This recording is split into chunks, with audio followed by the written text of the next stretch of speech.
Hello everyone, welcome to Fullmoon Movies. Some films don't rely on plot twists or spectacle to leave a lasting mark. Instead, they linger because they observe humanity quietly, patiently, and without judgment. Awakenings is one of such films.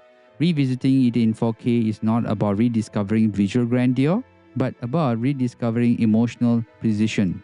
The clarity of the restoration does not amplify drama. In fact, it sharpens the fragility of life, time, and dignity that the film treats with extraordinary care. Based on Oliver Sacks' memoir, Awakenings is set in the late 1960s and follows Dr. Malcolm Sayer, a neurologist who begins working with patients left catatonic by encephalitis lethargica. Now, these patients have been physically alive but psychologically absent for decades, forgotten by medicine, society, and in some cases, even by time itself. Sayer's discovery of L-DOPA offers a temporary awakening, not just of bodies, but of lives post mid-sentence. Robin Williams delivers one of his most restrained and quietly devastating performances as Dr. Sayer gone in a familiar exuberance. Instead, Williams plays him as socially withdrawn, cautious, almost invisible. His posture, voice, and hesitation suggest a man who has lived most of his life observing rather than participating. Now, this internal restraint becomes essential because Awakenings is not about miracles, it's about responsibility. Sayer does not rush towards triumph. He inches forward, fearful of giving hope where none may really exist. Opposite him, Robert De Niro's Leonard Lovey is the emotional core of the film. When Leonard awakens after decades of stillness, De Niro does something remarkable. He does not act the moment loudly. Instead, he lets curiosity arrive before joy. Leonard experiences the world as someone who has missed entire eras, and De Niro captures this with a mix of intelligence, vulnerability, and aching awareness. His performance is not about illness. In fact, it is about memory and loss compressed in a single human being. Now, what makes Awakening so powerful is its refusal to frame Awakening as victory. Leonard and the other patients are not really cured in the conventional cinematic sense. They are briefly reintroduced to life, and in doing so, must confront everything they really lost: youth, relationships, independence, and possibility. The film understands that consciousness itself can be really cruel when it arrives too late. As Leonard begins to deteriorate again, the story does not shift into melodrama. Instead, it leans into acceptance. Leonard's growing awareness of his condition and his decision to live fully despite knowing the awakening may be temporary becomes the film's quiet thesis. Life's value is not measured by duration, but by presence. Penny Marshall's direction deserves special attention. Known largely for her lighter films, Marshall approaches Awakenings with profound restraint. She avoids sentimentality, allowing scenes to breathe without forcing emotional cues.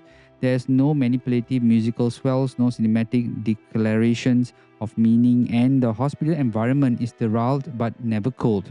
It becomes a space of ethical tension rather than despair. The supporting cast, Julie Kavner, John Harold, Penelope, and Miller, further grounds the film in lived reality. They represent caregivers and observers whose lives are also altered by the awakenings. The film understands that illness is communal. It affects not just the patient, but everyone orbiting around them.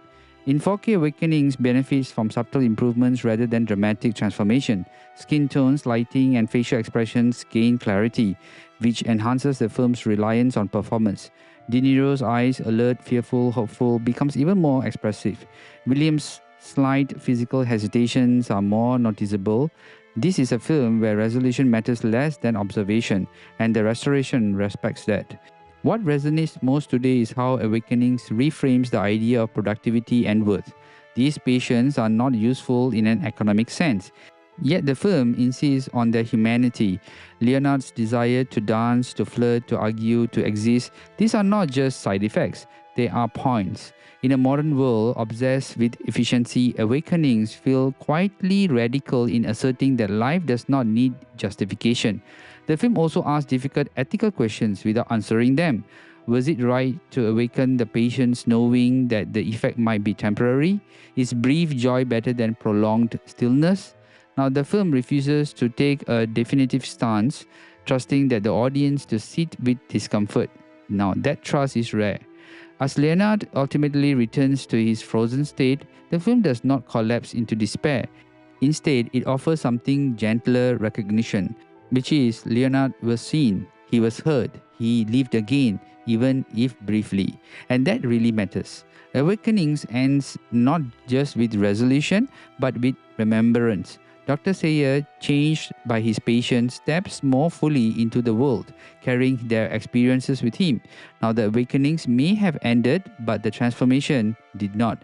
Watching Awakenings today, especially in 4K, feels less like revisiting a medical drama and more like revisiting a meditation on time.